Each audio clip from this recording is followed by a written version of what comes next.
shunaqa yaxshi odamman men. Parda oldimda, o'tgan safar aytdim-ku, uyga parda olganimda ham men bu parda oldik, 14 metr degandim, u yerdagi parda chiqmadi, 14 metr chiqmadi, ukasini yugur dedi, skladdan borib olib kel, xuddi shundan rangini bir nima dedi, o'zlari biladi-ku. Yugurib ketdi, yosh bola ekan. Bir mahal katta rulonni harsillab ko'tarib keldi, hammaga rahmim kelaveradi meni. Kelib, bundoq rulonni qo'ydi-da, akasi bundoq qaradi, qarasa ikkalasi ikki xil. Mana bundoq qaradim-da, ikkalasi ikki xil-ku desam.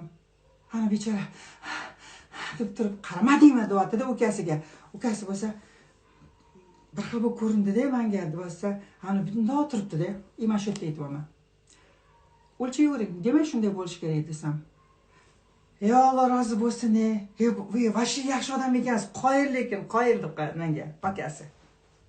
Yaxshi odam emasman dedim, Allohni taniydigan odamman dedim. Demak mana shu bo'lish kerak. Buni hammasi Allohning rejasida. U borib boshqa rang olib kelib qo'ygani.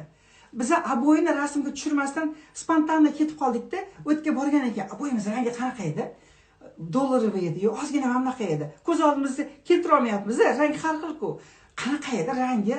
Men bu tusharmidi, men bu tusharmidi deguramizda, menimcha men bu tushadi deb o'shani topdik. U adashib boshqasini olib kelib qoldi. Men aytibman, shunday bo'lish kerak dedim. Ana endi ukasini urishmoqchi bo'lib turibdi, urishmang dedim. Shunday bo'lish kerak. O'lchayvering dedim. O'lchayveringmi dedi, o'lchayvering dedim. Ey Alloh rozi bo'lsin opa, ey Alloh rozi bo'lsin deb bechora xursand bo'lib ketdi. Keyin qizim bo'lsa menga qaraydi, men aytdim. Demak shunday bo'lish kerak dedim. Olib ketamiz dedim. Olib kelsam, aboyga shunday tushdi, prям bogatый цвет bo'ldi. Qizimga aytdim, ko'rdingmi dedim. Bu Allohning rejasi dedim. Agar men shu yerda dedim, yo'q, men sizga men bundan aytdim.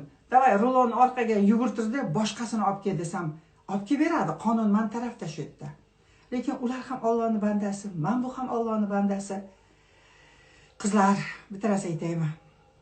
Allohni taniysiz-ku, Xudoni taniysiz-ku, Xudoni taniganingizda mana shunday xulq atvoringiz, mana hozir sizlarga bitta misolda keltirib berdim-ku, shunday xulq atvor bo'ladi sizda, hamma joyda.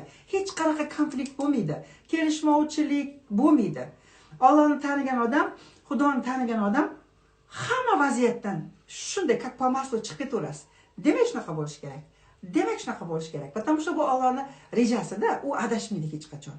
Mana shu pardani oldim, uyga olib keldim. Bir gram samimiyatsiya qilmadim. Tushadi uyga dedim. Olib keldik, shundoq chiqardim, men aytdim. Yes dedim. Mana shu kerak edi menga dedim.